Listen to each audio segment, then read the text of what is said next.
Now we move a little bit closer to the field with Professor József PADÁNYI, University Professor at the Ludovika University of Public Service, a Brigadier General with vast field experience, especially in Bosnia-Herzegovina, awarded with several military medals, an ordinary member of the Hungarian Academy of Sciences and former rector of the Zrínyi Miklós National Defense University, a predecessor of Ludovika University. Professor PADÁNYI's presentation will shed a light on an essential element in the success of military interventions by delving into the question of civil-military cooperation. Professor, please.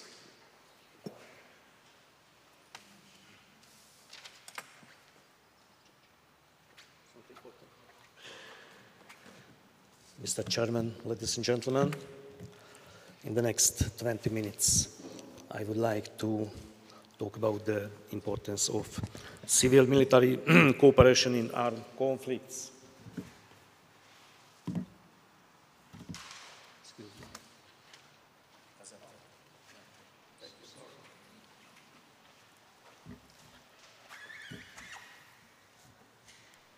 So, the term just war is really difficult to define.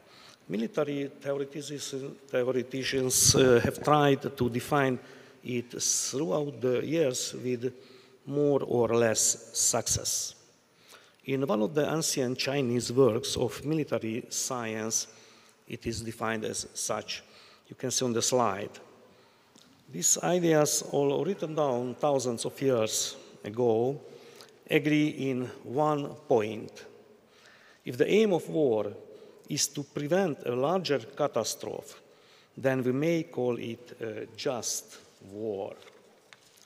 Finding the definition of just war is still a passionately debated topic nowadays. However, for those on the receiving end of violence, it is of little comfort that they lost their valuables of their loved ones in a just war. Furthermore, the situation of soldiers is even more difficult in such cases.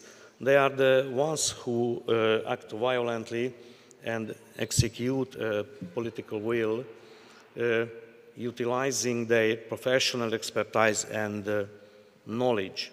Claiming that they just followed orders does not provide them moral absolution. Military operations never happen in a vacuum. Therefore, both the natural and the man-made environment has a significant impact on the success of such an undertaking. Protecting them during a military operation is more of a wish than reality. However, cooperation between soldiers and the civilian populace may significantly help with it.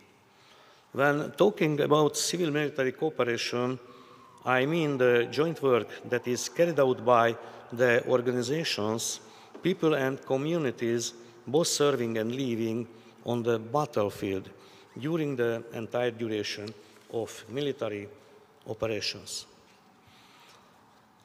Also, its intensity differed throughout the years. The civil-military cooperation has always been present during military operations. More than 2,000 years ago, Chinese military general Sun Tzu already suggested that ignoring the civilian environment during military operations is unfortunate, as you can see on the slide. In the 17th century, founder of the Hungarian military literature, general and poet Miklós Zrínyi wrote down his thoughts on this matter as well. Compared to others, he was in a special situation because both as a practicing military leader and as a poet with a sensitive soul, he could understand and feel the disaster caused by war and destruction. Civil-military cooperation really took on a prominent role with the appearance of peace support operation. As Admiral Leighton Smith, IFOR commander, described it in 1996, in November we had never heard of civil-military cooperation. We had no idea what you did. No, we cannot live without you. The question is, according to which principles we can talk about civil-military cooperation? The answer to this question will get used close to understand why peace support operations are the right framework for this task. In my opinion, the enforcement of the following principles is essential: cooperative skills, understanding the civil environment, finding common goals, cultural tolerance, transparency, impartiality, and good communication. However, it is difficult to talk about effective civil-military cooperation if any of these principles is absent. According to our experience in peace support operations like implementation force, stabilization force, Kosovo force, or Albanian force, even in these operations, the road to success is long and full of hazards. The efforts of civil-military cooperation can be divided into three main groups. The first and defining tasks include activities that are related and relevant to the military force, such as collecting, evaluating, and disturbing information about the civil environment, identification and evaluation of key civil characteristics, identification and assessment of the military operations' impact on the civilian environment, identification and evaluation of the impact of non-military activities affecting operations, promoting the acceptance and transparency of the armed forces, and informing civil society in the impacted area in accordance with the strategic communication efforts. After fulfilling the first points, the second area is the support of the civil environment with tools of the military force, support through capacity and information sharing, support through capacity building, support with military means, but only, of course, only at the expense of free capacities.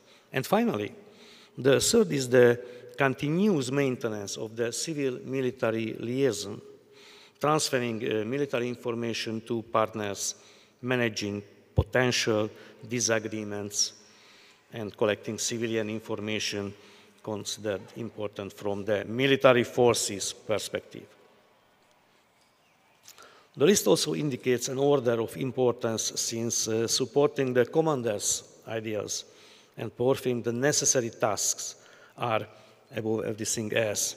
There is no compromise on this matter, since CIMIC is the commander's tool and opportunity that helps him or her adjust to an often contradictory and complicated situation. After reviewing the basics of CIMIC, let us look at the areas in which a military force can work together in the civilian environment to mitigate the extent of damage. As mentioned earlier, civil-military cooperation can be interpreted primarily after the end of an armed conflict. We are now dealing with this period. After the end of armed conflict, the most important task is to stop the escalation of damage, thereby reducing the impacts of the destruction. At this point, not only the physical damage is in question, but also it is worth paying attention to mental losses. The following areas show where the impact of CIMIC efforts to mitigate physical and mental harm can be interpreted: participation in restoring the functionality of critical infrastructure like healthcare, transport, power supply, education, public administration. Tasks related to the production, transport, and storage of dangerous substances. coordination activities in case of natural disasters, participation in creating the requirements for the flow of information, and identification and evaluation of main actors living in the deployment area.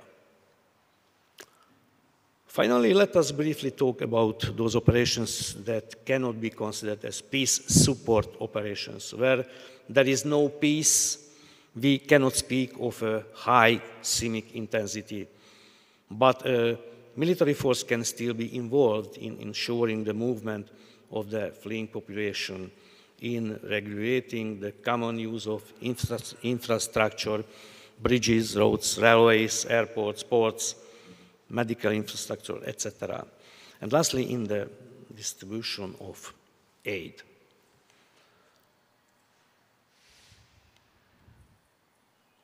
Okay.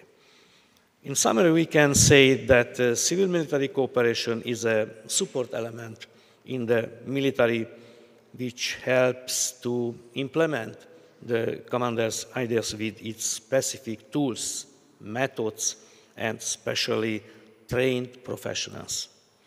It is primarily, but not exclusively, effective in operations where acts of violence are no longer typical, and creation and maintenance a safe environment is not an illusion. Thank you very much for your kind attention.